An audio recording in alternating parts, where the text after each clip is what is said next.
We are taping Tuesday this week because of the technical problems that we were having on at the studio.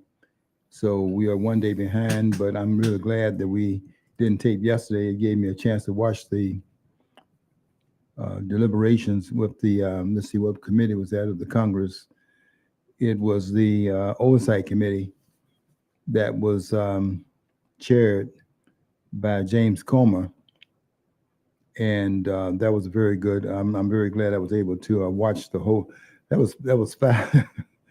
My whole day was spent watching the 5 hours that played with the Secret Service Director Kimberly Cheadle, and I have to tell you that was one of the most unimpressive forums I think we've ever seen. I don't think we've seen a forum where a person was unwilling to answer any of the questions, and at the end of it, the members of Congress really this was a very divided. Usually, it's a very divided committee, but on Cheadle, they were pretty much united around the fact that she has to go. And I have to tell you that once I was kind of out, I was on the school was out for me as far as whether she should resign. I mean, was it her inefficiency that accounted for the fact that a person almost got killed, or was it something that was in the network where the chain of command was not communicated to the lessers that were underneath her authority, and how much of the responsibility fell upon her shoulders? After listening to her testimony yesterday, it was very apparent that this director of the Secret Service has no business in that seat, and that was almost the unanimous verdict of the person on that committee. I mean, this was a bipartisan outcry that this woman, some were Nancy Mace, the representative from South Carolina, started off her questioning by saying that she would like to give Kimberly Cheadle the opportunity to resign. And that was like a chorus, really, after she testified for really a small amount of time. It was very clear she didn't intend to answer any questions. And now I'm beginning to think that what happened in Butler, when you look at all of the things that occurred there, all the things that if you are really trying to do the job of the Secret Service, the Secret Service really only has their job is pretty narrowly defined. Their job is to keep people alive. The ones that are assigned security, they have to. Their job is to provide security so that they are protected from harm, given the fact that there are threats this is to the politicians, and there are threats on the politicians in this country on a constant basis. Trump, of course, would be the biggest target is out there, and it was just amazing that they were asking her the director these questions, and she was referring all the questions to the report that's being put together by the FBI, always switching over to the fact that she didn't have the report yet of what had occurred in Butler, Pennsylvania. It was very troublesome. I kept thinking to myself, how could all those errors that were made have been made if there was not some bias that was involved in the protection of Donald Trump. The place, the house where, or I should say, the building that the shooter was firing from had a direct line to President Trump, 150 yards away, which is really using an AR-15. It's like you can bring that target right into your lap. And for that building not to be secured, not to have any security on that structure, was just amazing. That someone could be on that structure that close to the president, and then have a direct line into where he would be standing. I mean, this is unconscionable that could have happened. And when questions were asked about why wasn't that building secured, her answer was that the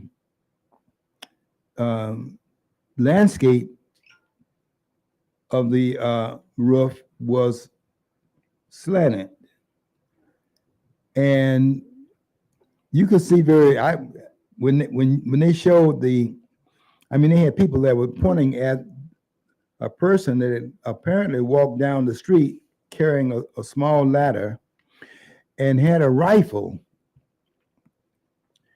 and used the ladder to climb up on the what they said was a slope. I don't think it was slope, quite frankly. That where that guy was flat, and there were people. They were putting a timeline together. There were people that were pointing. There was a guy on that roof up there on that landscape that had a rifle, and they kept pointing it out, and nothing occurred. You would have thought that what they would have done is that they would have alerted Donald Trump that there was a problem and that delay coming out and so on. He was never told.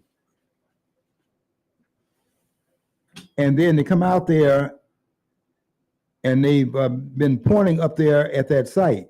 Now, one thing that came out yesterday in that hearing was that was the building that they had people inside as part of they were inside the structure. And how you don't hear someone on that landscape walking around, making noise to get there, laying down, and you don't hear anything or see anything, that is really amazing. And one thing that came out that was really troublesome was that what Donald Trump had been asking, his team had been asking for additional security, and each request that they had in asking for additional security, because there was some reasons to believe that, what it looks like as far as Donald Trump's security is needs for security is this man is in harm's way. And for it to be turned down, and then they compared that with when Jill Biden went somewhere in a more secure environment and they added to her security and then denied the security to Donald Trump. He's speaking in an open air environment. It was just amazing to see all the things that should have been done. I mean, an amateur would have done a better job than was done in Butler, Pennsylvania. There's no way in the world you would have allowed the president to come out there after they've identified a man on a high incline with a rifle. There's no way in the world you let that person come out there And Donald Trump said he would have been willing, of course, been willing to wait another 10 or 15 minutes if he had known there had been a problem. He had no problem in delaying coming out. It happens all the time. Trump is always. I've been to a number of his rallies. Trump is always. I don't think I've been to one where it says it's going to start at a certain time and start at that time or anywhere close to it. So a 15, 20-minute delay until they cleared up what that guy was on that roof for. And really, if you have a rifle in that vicinity, and you're not on the and you're not part of the security from the Secret Service, if there's any question, you shouldn't have a gun in that area. If there's any question, you're going to get shot.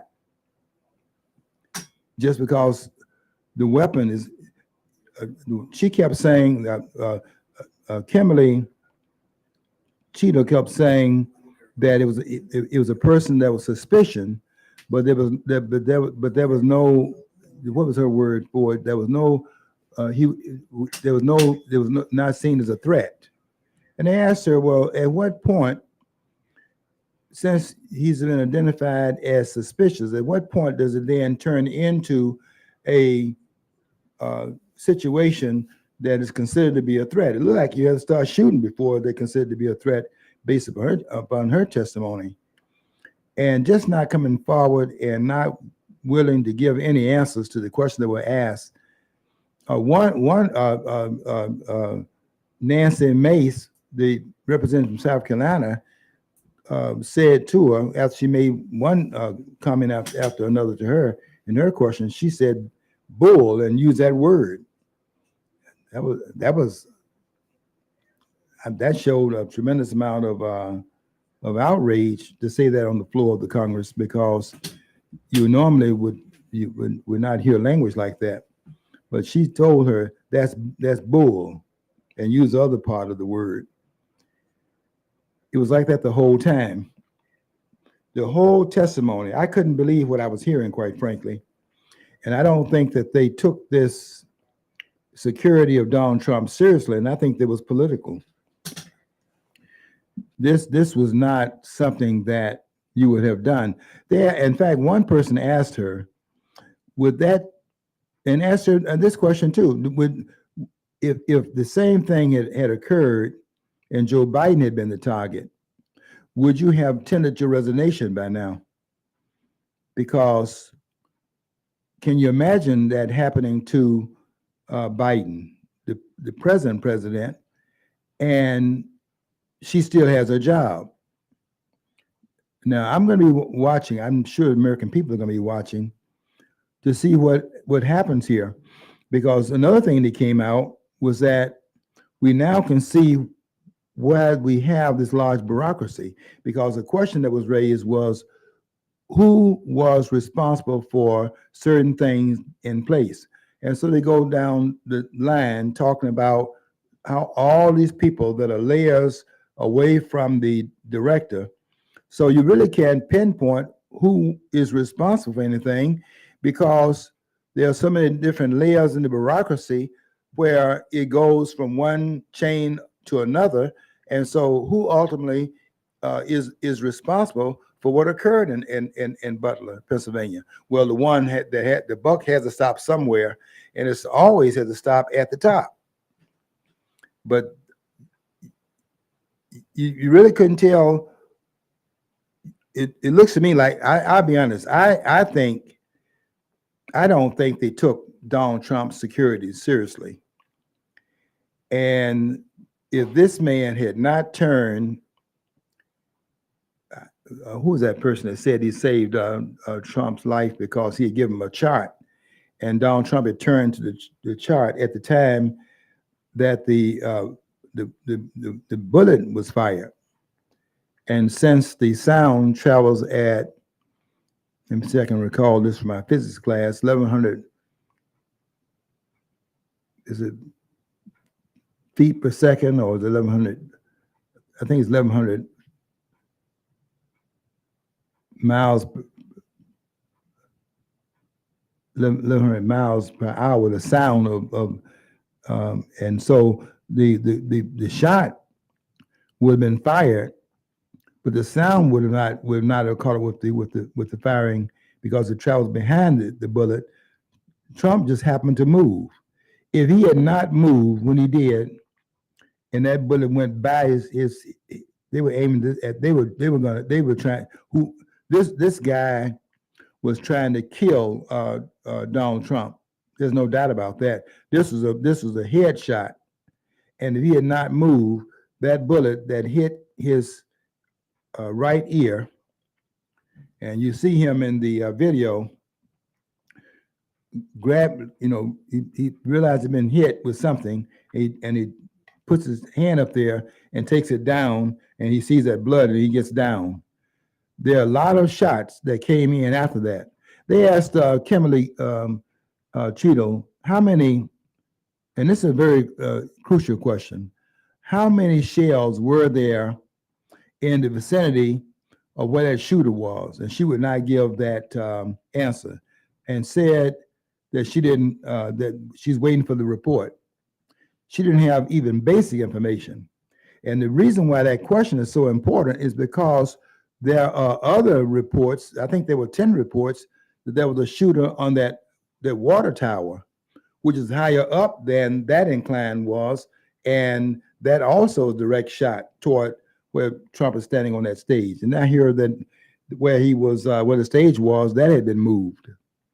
It's just a lot of things a lot of questions about the integrity of the Secret Service. And I have to tell you, I do not trust our government. The thing is, did you see the video that came out too of somebody on the ground got a video of the shooter walking around just by the side of the building where he's going to go scale later. And he's right there. I mean, and nobody comes up to this guy. He's way beyond the fenced-in area, and he's milling about there. And nobody approaches him from any detail, security detail, Secret Service, or anything. And it doesn't take rocket scientists. We don't have to be security experts to know that any tall building that could face a possible target, you try to make sure you got a person present there to make sure nobody comes up, tries to use that as an advantage point. That's it. Okay. You don't have to necessarily have snipers there. You just got to secure this position. That's it. And this is you and I would do this. We're not experts in it. You and I would do it. So every building. And these guys are supposed to be trained experts and, like the elite of the elite. And they're not. And it's basically, it comes down, they're all guys. That's all it is. They're just, or women too. They're just basic people. And we put too much faith in them. And we people have a tendency to put too much faith in them. When Donald Trump was going, they finally got him to the car. Trump was determined not to go out on a stretcher. They wanted to put him on a stretcher and transport him to the car, and Trump turned that down. You saw him up there defiantly holding his fists up. I think he kind of understood that there was a possibility he was being set up. It looked to me after that testimony, I think quite frankly, for this woman to still have her job after what happened in Butler and then what she did at that committee, I just think this woman, I can't believe she still has, well, I can't believe it because I understand they're not really taking it seriously because they don't take Trump seriously. But this woman should not be working as the director of the Secret Service. There's no way. And this because of and then the DEI, which is the way that they're now organizing these organizations, these government organizations. These bureaucrats are now talking about they got to have so many people in this group and so many persons in that group, and rather than having it based upon merit and those that can do the job, that's not what they are. That's not even part of the consideration. There was even when Trump was going to the car, there was a difference in the size. Those women, that the size of the women to Donald Trump. Donald Trump is 6 something, 6'3", 6'4", somewhere around there. And there are these women down much lower. The man is towering above the security. I just saw so many things that should not have happened that happened. And I have to tell you, again, I just have to say this. I don't think that these people are beyond setting Donald Trump up. And I hate to say that because you want to believe that our government has integrity. But I see too many signs of it, that this lawfare that we have being practiced, I don't see any integrity in our government. I've been watching all these attacks upon Donald Trump. He's had the only president we've had that had 2 impeachments, 2 trials in the Senate. Never happened before. All these court cases where the president is being tried for things that are not even crimes. There's no crime for the president. The court finally came out and said that the appointment of Jack Smith was unconstitutional. That's very clear.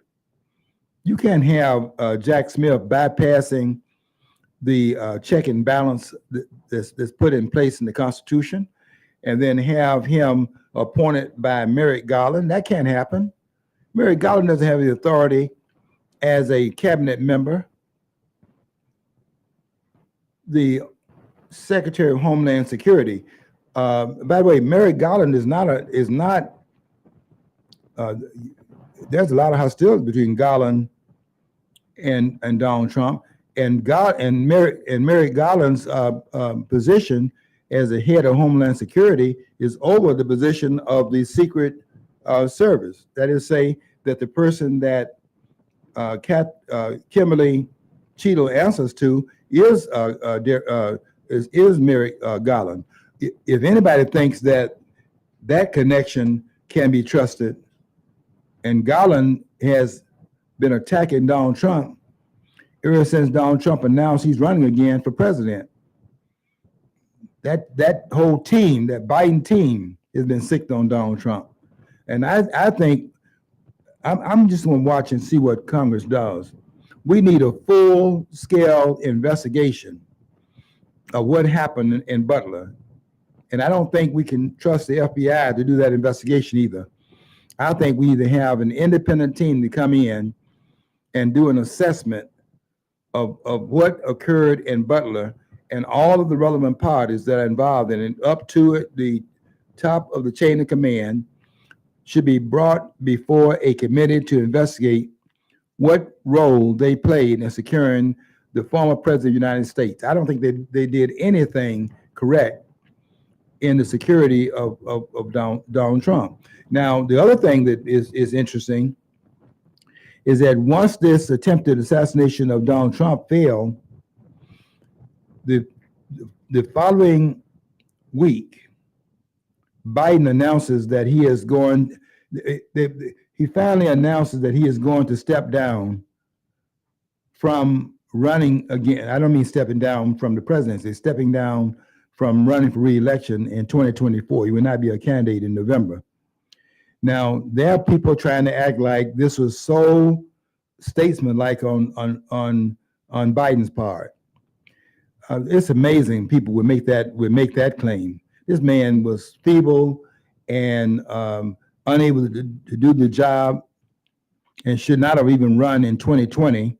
And they hid this from the American people, although I don't think it was hidden. I just think it was not put on the front page of the New York Times and on the front page of the Washington Post. It wasn't put on MSNBC, CNN, and all their soup stations on television. The fact of the matter is that this was not hidden. It was very obvious this man had a cognitive impairment. Nobody had been watching Biden for the last 4 years, ever since the man was really, and when the man won the election November the 3rd, they say he won the election. I don't even buy that. I don't think you can win an election with an incumbent president getting 12 million more votes as an incumbent than he got when he ran as a non-incumbent. I look at that in terms of all the other elections. I even look at the election of the man who Biden served under as his vice president. I look at Barack Obama. Barack Obama had 69 million votes in 2008. 4 years later, his vote total had gone down by 7 million. Incumbents have a record at that point, and it's very when I looked at the numbers of candidates that have run for re-election, their number, you never see the numbers going up in the millions of votes. That was an anomaly, an anomaly. Let me get my teeth in. That is very unusual. I knew there's something wrong with when I saw the numbers. When they said that Trump had increased his vote share by 12 million votes, and then he lost to Biden in 2020, and Biden had gotten 82 million votes in the same election. I knew then that cannot, there is no way that can happen. And then COVID, another factor involved in it, where you couldn't go outside and you couldn't criticize, and you where they put your off the channels, you being censored off of social media if you disagree publicly with the claim that the election was in fact not up to I'm talking about the things that should have been in place as far as that is concerned. Look at how long it took them to declare that election. How many days did it take? How many hours did it take to count the votes once the vote is finished? And how long it took to count the votes and determine the winner? Donald Trump, at 10 o'clock that night, and we went to bed, Donald Trump was in the lead in all the battleground states. When we woke up, there's a whole different outcome. Around 2 o'clock in the morning, the outcome had changed. All the numbers had changed, flipped, just like that. Donald Trump still got 12 million more votes, but he lost to a candidate who didn't even choose to run. Biden was jumped over in running in 2016. They chose Hillary Clinton, who didn't even have a position at that point, and she jumped over him and ran as a candidate in 2016. Joe Biden, vice president, didn't run for the presidency. They didn't think he was strong enough. He stays out 4 years and comes back and runs a non-campaign, had in his basement from COVID, and he comes back and he wins the election by winning more votes than any presidential candidate in American history. I mean, look, this is too much. I want to believe in my government, but I'll tell you something. If I don't consider myself to be the smartest person on the planet, but I do have some intelligence, and I think my intelligence is being insulted by them telling me that an anomaly of this magnitude can occur in an election where it never happened before. We've never seen anything like this. I mean, look at Eisenhower. I like Ike. Look at Eisenhower's numbers. Go look at that election. The one that had been the hero in World War II and ran in 1952 and ran again in 56 against Adlai Stevenson, both those elections, by the way. Adlai Stevenson from Illinois. And Eisenhower won in a overwhelming number of votes in both elections, but look at his vote totals in 52, and then look at his vote totals 4 years later in 56. You see, you see it. You, even if you like the candidate, even if the candidate was admirable, although Eisenhower wasn't all of what he was, that he appeared to be in public. Go and read some of the things that were happening during his administration. But anyway, the public persona of Eisenhower was a very likable person. That was a public Eisenhower. We were told that the private Joe Biden is different from the public Joe Biden. The Joe Biden we see out here stumbling and bumbling and can't walk up the stairs. They got him on the children's stairs coming, getting on the plane and off the plane. But in the private, we're being told that the man is just so energetic, you can't keep up with him and so on and so forth. But you just don't see it because we can't see behind the walls. But the man is cognitively sharp and just telling us all kinds of things. We don't see any of it in public. We see a stumbling and bumbling, president. But because they have to tell some people that what they're looking at is what they're looking at, and they don't believe their own lying eyes, then they could have this man stumbling and and then say that they had this cognitive impairment. They didn't hide it from me. I saw it the whole time that the man was in fact running. It was very clear Joe Biden was cognitively impaired. Now, he won without campaigning. He won by the largest number of votes than any president in American history. He won by more votes than Richard Nixon, who had the greatest disparity of votes between him and his opponent, George McGovern. There was a 17 million vote spread between his vote and that of George McGovern. He carried, in Nixon's case, Nixon carried every state. He carried 49 states and the District of Columbia and won all the electoral votes except Massachusetts, which had 14 electoral votes at that time. And he won the electoral votes in the District of Columbia. That's 3 electoral votes. And there was one faithless electoral voter that voted for another candidate. So there were 18 electoral votes that Richard Nixon did not get. He got 520 of the 538 electoral votes. Go look at Nixon's numbers that year. Nixon had run in 1968 and was running again in 1972. And we now are seeing there's a person that's putting out those little children's books. That guy is on the internet quite a bit, and he's pointing out some anomalies that occurred in terms of with Richard Nixon. He was talking about how they set Richard Nixon up. We do have a question here from a listener. Okay. Okay. The 1824 election was the first in which the popular vote was the first fully recorded and reported. So what did they do? What did they do John before? Quincy Adams, and there was John Quincy Adams and Andrew Jackson. Yeah. So what did they do before, and why was it changed?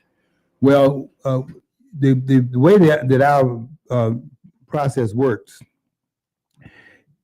and I don't think this is too clear in terms of how our process works. Our process works so that the president is elected by states. The states elect the president. That's the brilliance of the framers. The framers did not want to have a democratic election of a president, but they also did not want to have a dictatorial put down of the majority group. But if you read Federalist Paper 10, written by the great lawgiver James Madison, you'll see where Madison picked up on what Alexander Hamilton had talked about in Federalist Paper number 9. Hamilton raises a question about factions, knowing that factions were dangerous. the greatest danger to, that factions pose is the majority faction, because you have the tyranny of the majority, and you have the silencing of the minority voice. So the way our system operates, and it operated the way it's supposed to operate in 1824, that election was the election between John Quincy Adams and Andrew Jackson. Jackson won the popular vote, but John Adams' son, see, these are the anomalies we've had now throughout our history. We're not talking about anything new here. We had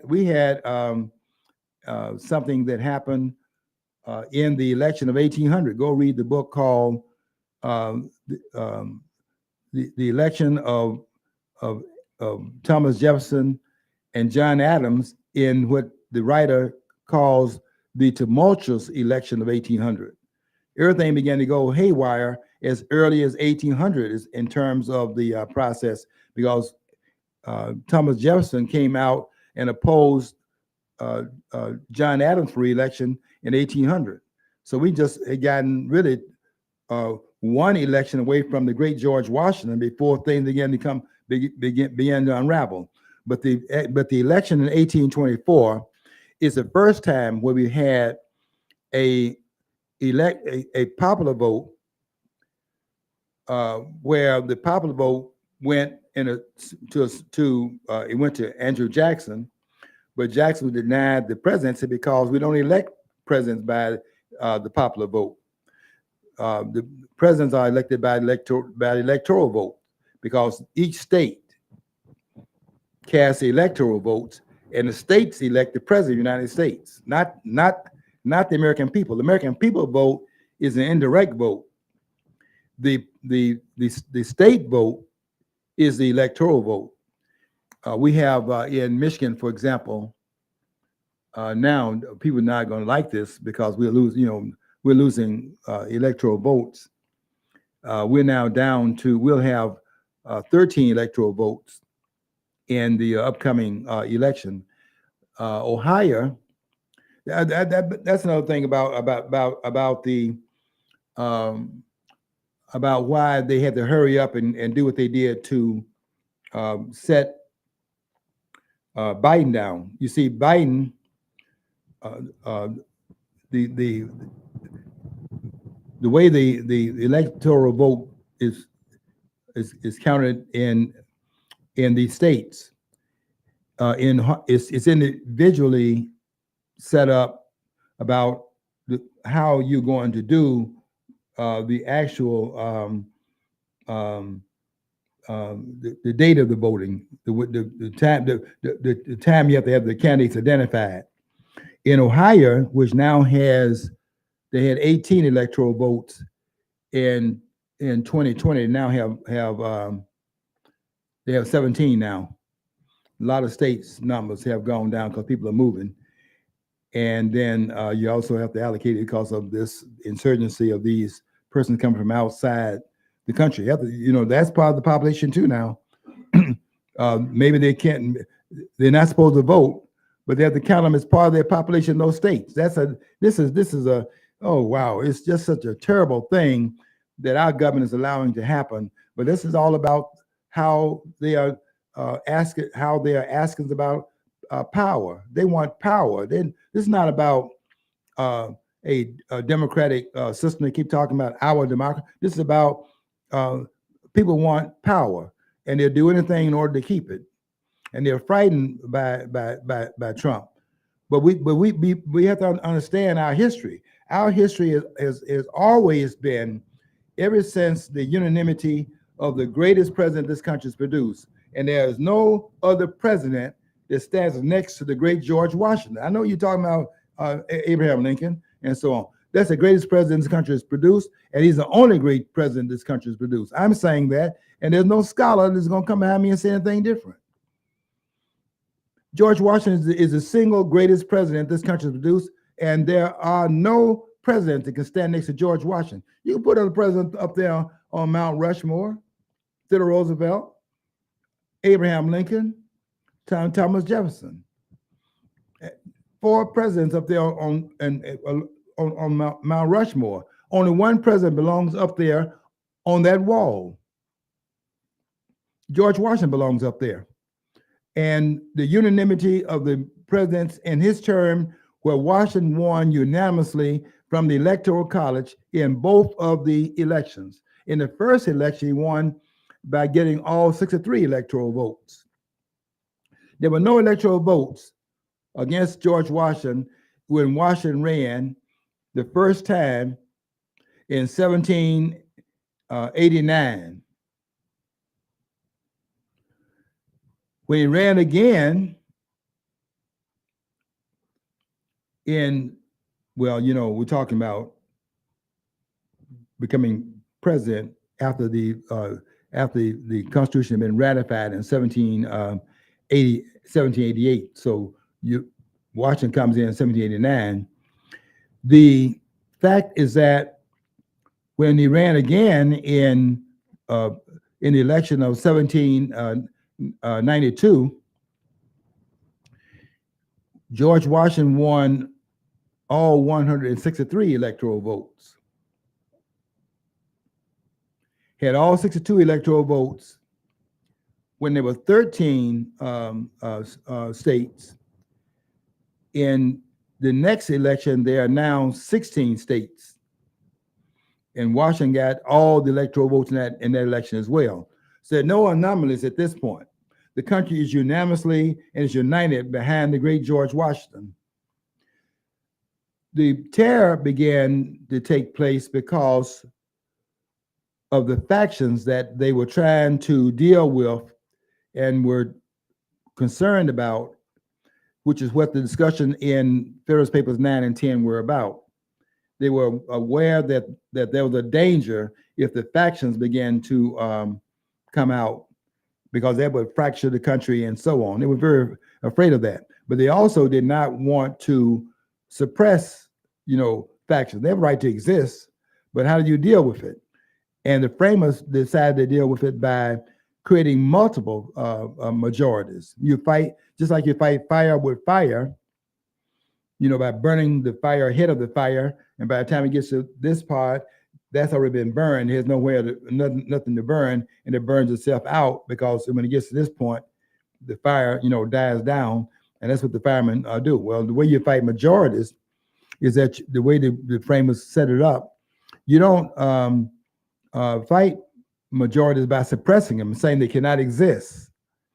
What they did was set up multiple majorities, fighting majorities with majorities, so that no single majority can prevail. There has to be a multiple number of majorities, this state majority, that state majority, and enough state majorities coming together to determine the outcome. And in 1824, the first of the anomalies in that regard came up, and the person got the electoral votes did not get the popular vote. John Quincy Adams was not elected by the popular vote, but the popular vote is the indirect vote.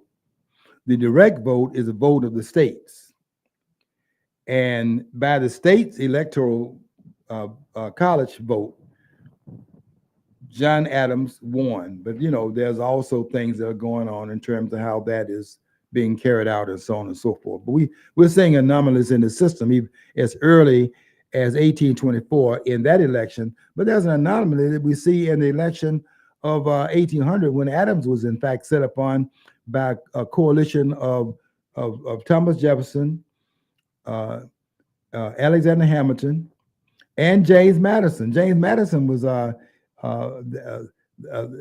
they were upset with John Adams, because John Adams had betrayed the revolution.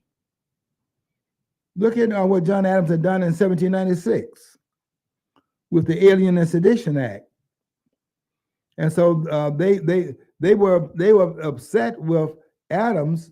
I mean, people being thrown in jail for criticizing John Adams, and one person called him the great rotundity, meaning that he was fat. John Adams was fat. But if to say that, they were throwing people in jail for that's a criticism of the government. They were saying that it weakens the government's ability to function. So you begin to see some unraveling going on, and it's unraveling in a different regard in the election that this caller is talking about. That's another anomaly in the system, and you see it again in. I can tell you that we see it again in 1876, big time, when you had the election there between Rutherford B. Hayes and Samuel Tilden. In that election, 1876, you have Samuel Tilden had 100,000 more popular votes than Rutherford B. Hayes, but he had 20 more electoral votes than Rutherford B. Hayes, but there were 20. He had 19 more votes than Rutherford B. Hayes, but there were 20 votes that were still out because of Reconstruction. There were votes from 3 different states that were unreconstructed states. They had not been reconstructed. See, still got the military in those states. Those states were, let's see, South Carolina for sure.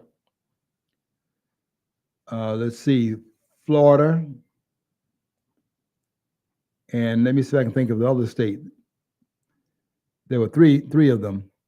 And they had a total of 20 electoral votes altogether. Now, the electoral votes before, and what also had happened was that those 3 states had sent they said 2 different sets of return. One set of return was for Hayes, and one set of returns was for Samuel Tilden.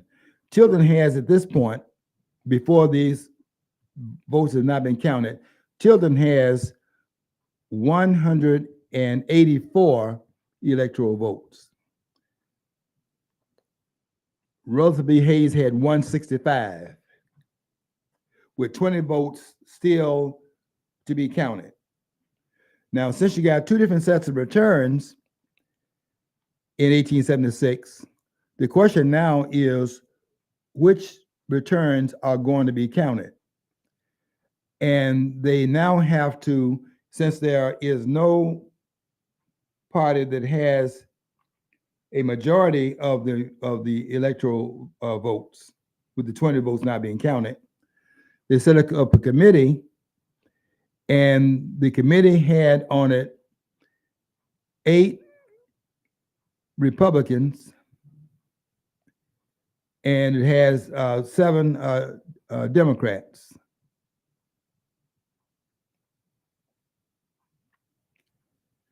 The Republican Party, by the way, had been founded in 1804.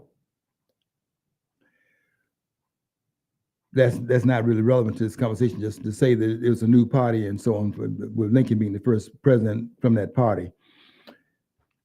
But the question is now, how are those 20 votes going to be counted? Now, because there were those 3 states that were unreconstructed, meaning they had a military there in those states, in the back room where these people smoking cigars and things like that, they were sitting back there deciding how they're going to count those last 20 votes. Now, don't forget what I said. Tilden had 184 electoral votes. You need 185 to have a majority of the votes that were cast. Rutherford B. Hayes had 165 electoral votes at this point. This committee has been set up to count, to determine how those votes are going to be counted and who's going to get those votes. A deal has been made that Hayes would pull the troops out of the South and would end Reconstruction in those states. And then those states would then, in turn, give Rutherford B. Hayes, who had lost a popular vote, give Rutherford B. Hayes the 20 electoral votes that were undecided, undeclared, and he would get those votes. That takes Hayes, who had 165 electoral votes, with the 20 electoral votes that he's now being given by this committee, he now has 185 electoral votes, and Samuel Tilden's vote is 184. Hayes becomes the president, and Tilden is denied the presidency. He had more popular votes, but the popular vote doesn't determine the president, the electoral vote, nor do the people vote for the president directly. That's another part of the brilliance of the framers. You see, the states are the creators of the federal government, and the states are supposed to be in charge of that which they created. So the states really are the ones that were assigned in the Constitution as a checkmate on the federal government, so it does not go out of control. I am going to declare something here that these scholars are not going to agree with me on, but they're not going to agree. They're not going to disagree with me publicly. They don't come out against me publicly. They will disagree with me and what I'm saying here. And here's what I'm going to say. And they're not going to agree, but they're not going to come out and say it publicly because they're not qualified to disagree with me publicly. I'm the scholar here, and they know it. You see, I thought I had the same degrees they had, but I found out we don't have the same degrees. These are lawyers, and that's not the training. I thought we had the same training, but no. Alan Dershowitz, Lawrence Tribe, give me a break. I don't know where Lawrence Tribe's training comes from, and what he's got to be a lawyer saying what he's saying. That stuff that he's talking about, he needs to quiet down. And then Jonathan Turley, these are lawyers. They're not constitutional scholars. They can claim that. They can't claim that to me. They can claim it to the layman. They're not constitutional scholars.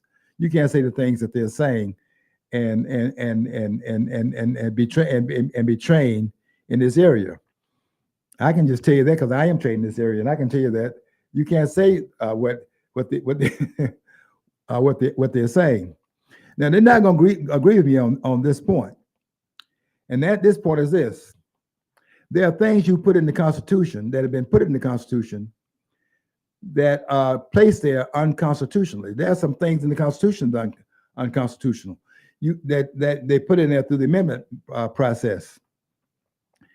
The 16th Amendment is unconstitutional.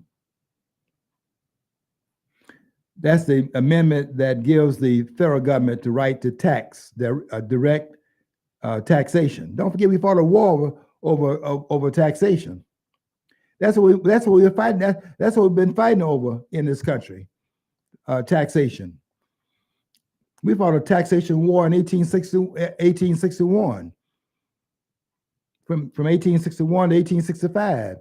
You can claim that it was a war over slavery if you want to. You can say that to the layman. I'm too well trained to fall for that one.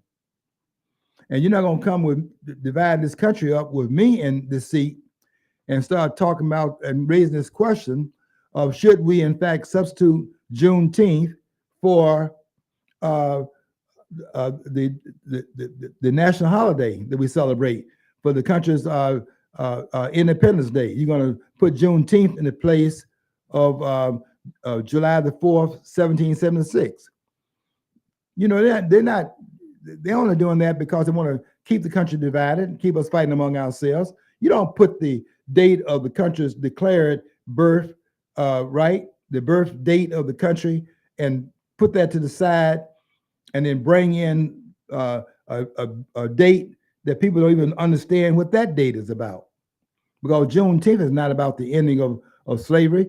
Juneteenth is about the last ones that would have been freed under the Emancipation Proclamation would have heard about the document on the 15th, on the 19th of June, 1865. And why didn't they not hear about it? It's because they were enslaved in Galveston, Texas, and Galveston, Texas is a strip of land off the mainstream part of Texas. It's isolated, and the word had not gotten down to them that Abraham Lincoln's Emancipation Proclamation had been issued. But understand this: when they heard about it, because they went there and read a general, I forget his name, went there and read the proclamation to them and told them that they were free under the Emancipation Proclamation. It didn't free all the slaves, because the Emancipation Proclamation only dealt with the slaves in the rebellious states, 11 of them. There are 15 states that have slaves in this country.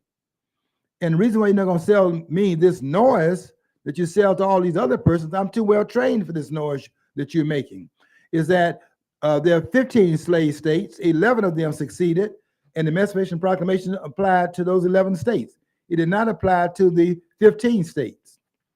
Those 15 states were 4 Union states, 11 southern states that succeeded, but the other states, Delaware, Maryland, Kentucky, and Missouri, those states did not go out of the Union. They have slaves. And the Emancipation Proclamation did not touch those slaves. So this Juneteenth noise is just noise being made. You want to talk about, should we put the national birthday on that date, because of supposedly all the people at that point were freed. All people were not freed on that date. All the persons were freed at that point under the Emancipation Proclamation, but the proclamation did not free the slaves in the Union states. Maryland slaves were not freed. Missouri slaves were not freed. Kentucky slaves were not freed. In Delaware, the state that Biden is from, those slaves were not free. Biden is from a southern state. Biden is a southerner. That's why he was getting along so well with Eastland and Stennis, the segregationists. And people talking about, we got Barkley and people like that are confused, talking about if he find anybody supporting Trump, he's gonna bust him in the face and stuff like that. I wish he would try to bust me in my face. Somebody going.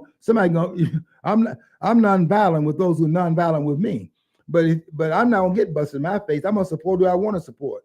I went to see Donald Trump. I didn't get in. I went to Grand Rapids to see him because I want to go and support Donald Trump now more than ever, because you're not gonna get me to turn my back on a man that came down from the 38th floor of Trump Tower and ran for president when he had a comfortable life, which is what his wife was telling him. And then you're going to come down from there and run for president and put yourself in harm's way because you love this country and you're trying to save this country. I'm going to go there if everybody is shooting in Grand Rapids. And I went there to support Donald Trump. I couldn't get in, and they didn't have anything in the screens on the outside for the overflow where we could watch it on the screen. There was no screens up there. I was very disappointed in that. But I wanted to go there to say to Donald Trump by my presence that I'm supporting you in your standing up for this country. And we're going to hopefully get these confused people in this country, these so-called blue states, that are the swing states. How you have swing states at this late date when the Democratic Party is tearing this country apart? How you swinging back and forth when it's so clear what's going on in this country at this point?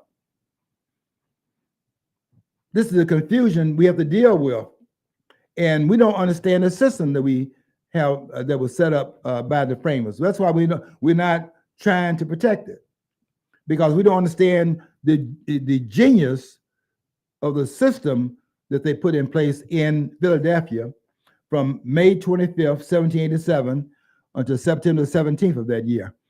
And what they did was put in place a check and balance system so the government would not go out of control. And even in terms of how we elect the president, they didn't want to have the majority dictating to the minority, so the minority voice can never get through. You have to have small states vote for the president as well as large states. And you have to have the day 270 electoral votes. That'd be 1/2 of the 538 electoral votes plus one 1 half would be 269, plus 1 would be 270. It takes 270 electoral votes to elect the president today because you must have a majority of the electoral votes. The anomaly in 1824 was because you don't have the president just by having the popular vote. And John Quincy Adams, through a couple of backroom type deals, finessing the vote, electoral vote, got into the presidency as the 6th president and was president for 1 term.